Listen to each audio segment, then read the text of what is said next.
Witam serdecznie dzisiaj o poranku. Atak popytu na ryzyko. Czy giełda ruszy w górę? To jest temat przewodni tego wpisu, oczywiście na samym początku. Zachęcam do subskrybowania, dodawania komentarzy i dawania lajków. Jeżeli uważacie, że te materiały niosą dla Was jakąś wartość, zachęcam wszystkich, którzy chcą śledzić mój portfel w edycji październikowej, która startuje już w tym tygodniu, o wysłanie specjalnej wiadomości, adres e-mail poniżej. Będziecie otrzymywać wiadomość z informacjami, jak modyfikuję mój portfel w zależności od zmieniającej się sytuacji rynkowej następnego dnia na indeksach giełdowych, na Forexie, na surowcach, na obligacjach, a nawet na Bitcoinie. I oczywiście zapraszam także jutro o godzinie 18 na nasze następne spotkanie Q&A, czyli pytania i odpowiedzi. Zaczynamy! Ale na wstępie informuję, że wszystkie wykresy użyte do stworzenia tego wpisu pochodzą z dwóch platform, z Xstation 5 i z Bloomberga. Atak popytu na ryzyko, czy giełda ruszy w górę?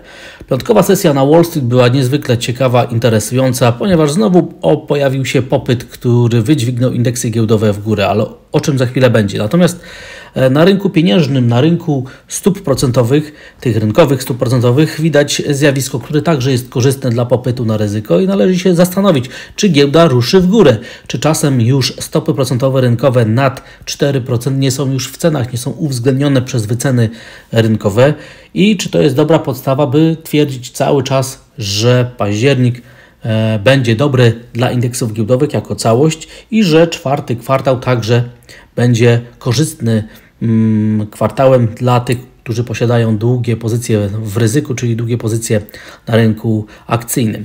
Jako że piątkowa sesja przyniosła nam zmiany na rynku przyszłych stóp rynkowych, stóp procentowych, widzimy to na pierwszym wykresie, czyli jak zmieniła się krzywa dochodowości amerykańskich papierów. Ta bliższa część krzywej dochodowości wyraźnie się obniżyła. Amerykańskie rentowności 10-letnich papierów nie były już w stanie kontynuować tendencji wzrostowej, więc nawet widzimy poziomy 4,30 na rentowności były już w cenach i nie wywołały tendencji spadkowej. Natomiast spadki rentowności będą sprzyjały temu, żeby popyt na ryzyko cały czas atakował. I co jest moim zdaniem jeszcze istotne, to na przestrzeni ostatnich godzin implikowana stopa procentowa dla Stanów Zjednoczonych zmniejszyła się o 20 punktów bazowych i widzimy, że marzec i maj 2023 roku są wyceniane na 4,82-4,83%.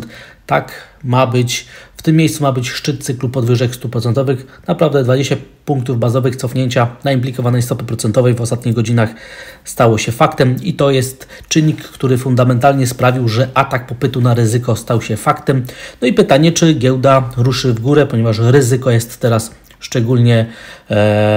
szczególnie dobrym miejscu. Sam indeks, jak widzimy, sam indeks S&P podczas piątkowej sesji zbliżył się do ważnych oporów w rejonie 3800 punktów, gdzie mamy linię szyi dwumiesięcznej formacji odwrócenia tendencji spadkowej na wzrostową, więc to, co się wkrótce wydarzy w rejonie poziomu 3800-3820 punktów, będzie naprawdę miało bardzo duże przełożenie na perspektywy indeksów giełdowych, nawet moim zdaniem do końca tego roku.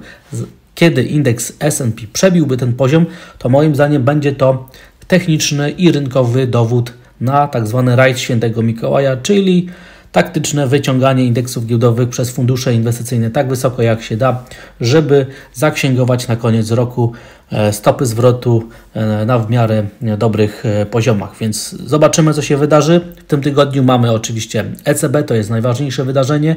Rynek będzie na to skupiał swoją uwagę oraz oczywiście w przyszłym tygodniu mamy Fed i także rynek w tym tygodniu będzie tym żył. Z ciekawostek warto zwrócić uwagę, jak zachowuje się ten wskaźnik wyprzedzający koniunkturę, Lay Index, i w tym wypadku widzimy, jak on bardzo dobrze wskazuje tendencję ku recesji, jeżeli utrzymuje się ta dynamika wzrostu tego wskaźnika na poziomach ujemnych i właśnie teraz jesteśmy na poziomach ujemnych wskaźnika wyprzedzającego koniunkturę, więc jesteśmy na dobrej drodze, żeby ta recesja w amerykańskiej gospodarce faktycznie była, no ale oczywiście wiele może się wydarzyć, ponieważ giełda jednak dyskontuje scenariusze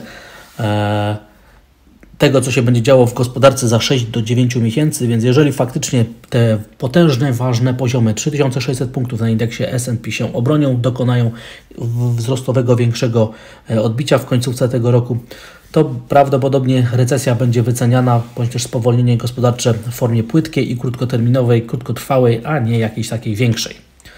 Na co jeszcze moim zdaniem warto zwrócić uwagę? Na wyceny spółek giełdowych. Gdy tutaj Bloomberg dokonał takiej analizy zachowania wskaźnika cena do zysku PE i porównał to z zachowaniem rentowności amerykańskich obligacji dwuletnich, to widzimy, że poziomy, które były wskazywane podczas historii na rentownościach, dobrze wyceniały wartości spółek z indeksu S&P, więc można ocenić, że spółki giełdowe właśnie teraz są dobrze wycenione na tych poziomach w rejonie 3600-3800 punktów na indeksie S&P. Wycena jest już przynajmniej fair, tak? Przynajmniej taka dobra. Natomiast nie ma ani przewartościowania, ani niedowartościowania spółek giełdowych i ten wskaźnik ładnie to pokazuje. Indeksy giełdowe w Europie zachowują się relatywnie lepiej, więc zobaczymy, czy dzisiaj indeks giełdowy także w Niemczech ruszy bardziej mocniej w górę. Gdyby się udało wyjść górą z tego miesięcznego kanału wzrostowego, to naprawdę sygnały byłyby jeszcze bardziej wzmocnione. Ten kanał także wskazuje potencjalne znaczenie poziomu 13 000 punktów jako punktu odniesienia, więc przed indeksem DAX ciekawa sesja. Natomiast to, co nie sprzyja popytowi na ryzyko, to zachowanie dzisiejszych indeksów giełdowych w Azji, które moim zdaniem reagują przede wszystkim na to, co się stało w chińskiej polityce. Indeksy giełdowe w Japonii spadają, indeksy giełdowe w Korei spadają, a najmocniej spada indeks giełdowy w Hongkongu. Tutaj ten Hang Seng bardzo mocno ruszył w dół.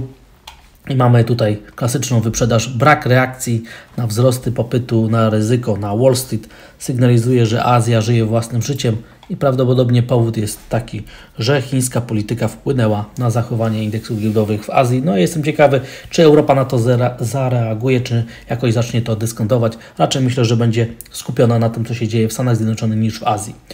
I tradycyjne podsumowanie pozycjonowania się w poprzednim tygodniu dużych graczy, czyli funduszy hedgingowych zarządzających aktywami. I co się okazało? Na praktycznie znowu wszystkich najważniejszych instrumentach finansowych, klasach aktywów, hedge fundy, duzi gracze dodają krótkich pozycji. Najmocniej dodawane są krótkie pozycje na cenie złota i zwiększana jest krótka pozycja na nowozelandzkiej walucie. I co jest kupowane, to jest indeks strachu WIX. Widzimy, że także tutaj były dodawane długie pozycje i co jest ciekawe, na australijskiej walucie. Natomiast reszta jest ewidentnie wszystko na short i oczywiście z tego, co widać, nawet amerykańska waluta nie była już tak bardzo ani kupowana, ani sprzedawana. W tym wypadku spokój jest widoczny, a sam euro-dolar też był generalnie netto sprzedawany niż kupowany. Jeżeli jesteśmy na rynku ryzyka, patrzymy także na Bitcoina, a tutaj zmienności praktycznie nie ma. Rynek Bitcoina nie reaguje na wzrosty indeksów giełdowych na Wall Street. To jest ostrzeżenie dla byków, natomiast dobrą informacją jest to, że przechodzimy już przez roczną linię trendu spadkowego, co jest widoczne na wykresie. W takiej sytuacji rośnie nadzieja, przynajmniej nadzieja na to, że Bitcoin ruszy w górę. Jeżeli tak się stanie, psychologiczny poziom $20 000 będzie pokonywany, więc obserwujmy Bitcoina względem poziomu $20 000. Dobrą informacją jest to, że cena miedzi, która jest silnie skorelowana z popytem na ryzyko, cena miedzi rośnie. Jeżeli dojdzie do pokonania tej najszybszej linii trendu spadkowego, to będzie szansa naprawdę na kolejny atak popytu na ryzyko, który może zakończyć się powodzeniem w perspektywie nawet 2 miesięcy. Patrzmy także na zachowanie ceny złota. Złoto nie lubi, kiedy rentowności rosną i amerykański dolar się umacnia, natomiast w ostatnim czasie mieliśmy odwrotną tendencję. Rentowności zaczęły spadać, a dolar na euro-dolarze próbował ruszyć w górę, więc cena złota zbliża się znowu do potężnego, ważnego poziomu oporu $1680, gdzie mamy linię szyi dwuletniej formacji szczytowej, więc wygląda na to, że te poziomy jednak cały czas walczą, a ropa naftowa jest spokojna, stabilna na poziomach, które obecnie obserwujemy. Zbliżające się wybory za 2 tygodnie w Stanach Zjednoczonych raczej moim zdaniem będą faworyzowały scenariusze prospadkowe niż prowzrostowe na cenie tego węglowodoru. Rynek walutowy to w tym wypadku oczywiście euro-dolar, który w piątek próbował się wybić górą z tego trójkąta, z tej formacji, która teoretycznie zapowiada kontynuację tendencji, czyli tendencji spadkowej, ale rynek próbował wybić się dołem, więc podczas dzisiejszej sesji będzie ważne to, czy uda się utrzymać nad tą linią trendu spadkowego. Jeżeli tak się stanie, to oczywiście wzrośnie szansa na to, że amerykański dolar będzie sprzedawany, a euro będzie kupowane. Pamiętamy, w tym tygodniu jest ECB.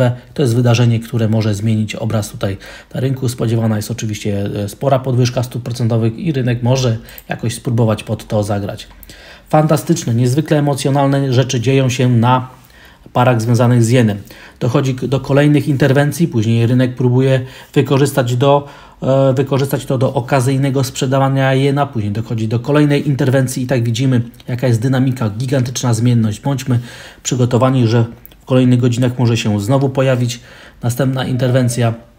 Duża zmienność prawdopodobnie jest cały czas przed nami. To jest teraz rynek do tych, którzy mają dużą awersję, którzy mają dużą skłonność do ryzyka, ponieważ tutaj zmienność jest naprawdę gigantyczna. To jest raj dla day traderów. No i dział poświęcony polskim aktywom. Widzimy, że wzrosty euro-dolara, wzrost popytu na ryzyko sprzyja krajowej walucie. Euro-złoty wrócił nie tylko poniżej poziomu 4,80, ale także do wewnątrz dwuletnich kanałów wzrostowych. To jest bardzo pozytywny impuls i wiadomość dla ryzyka dla polskiej waluty. Jeżeli w najbliższym czasie także dolar złoty wróci poniżej poziomu 4,80, a jesteśmy coraz bliżej tego poziomu, jego złamanie oczywiście pozwoli, by i na dolar złotym powstały pierwsze sygnały zachęcające do aprecjacji krajowej waluty. Zbieżność sygnałowa w takiej sytuacji między dolar i euro złotym będą naprawdę zachęcały do tego, żeby wieścić jakieś większe umocnienie krajowej waluty. Warszawska giełda moim zdaniem relatywnie zachowuje się coraz lepiej.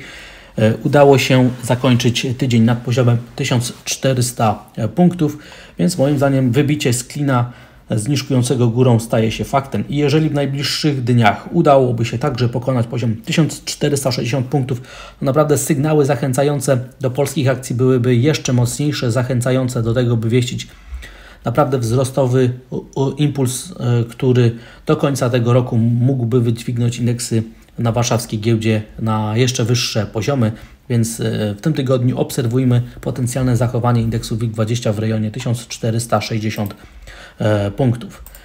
I na koniec dział poświęcony danym makroekonomicznym. Dzisiaj poznamy serię wstępnych danych o październikowych odczytach wskaźników PMI dla sektora przemysłowego, dla sektora usługowego i dla taki łączny wskaźnik composite dla całej gospodarki. To są dane najświeższe, czyli za październik, dane wstępne. Będziemy je porównywać dla poszczególnych krajów i w takiej sytuacji rynek może na to reagować. Natomiast generalnie moim zdaniem te dane będą nam wskazywały, czy mamy do czynienia z tendencją ku recesji, ku spowolnieniu, czy są jakieś nadzieje jednak na to, że gospodarka utrzyma się na pozytywnej fazie tempa wzrostu gospodarczego. Więc obserwujmy, ponieważ poznamy dane przede wszystkim dla strefy euro, dla Niemiec, poznamy dane dla Wielkiej Brytanii i później będziemy je po południu zestawiać z danymi dla Stanów Zjednoczonych i będziemy dopiero wtedy wyciągać wnioski, gdzie jest gorzej, gdzie jest lepiej. W takim kierunku powinny zachowywać się aktywa. Jeżeli oczywiście rynek będzie się tym przejmować, jeżeli oczywiście rynek będzie szukał pretekstu do tego, żeby ten popyt na ryzyko na Wall Street atakował, to oczywiście im lepsze dane, tym większa szansa na to, że te indeksy giełdowe będą dalej wyciskane, będą próbowane, żeby ruszyć w górę tak wysoko, jak się tylko da. Także moim zdaniem dzisiejsza sesja zapowiada się oczywiście interesująco. Zobaczymy, jakie jest przełożenie tego popytu na ryzyko na Wall Street, na indeksy giełdowe w Europie. Czy Europa przejmie się tym, co się dzieje w Azji, która się dzisiaj odkleiła od rynkowej rzeczywistości z powodu chińskiej polityki. Dziękuję za odsłuchanie tego materiału. Zachęcam do subskrybowania, dodawania komentarzy i dawania lajków. Jeżeli uważacie, że te materiały niosą dla Was jakąś wartość, A tych wszystkich, którzy chcą śledzić mój portfel w edycji październikowej, która startuje już w tym tygodniu, zachęcam do wysłania specjalnej wiadomości.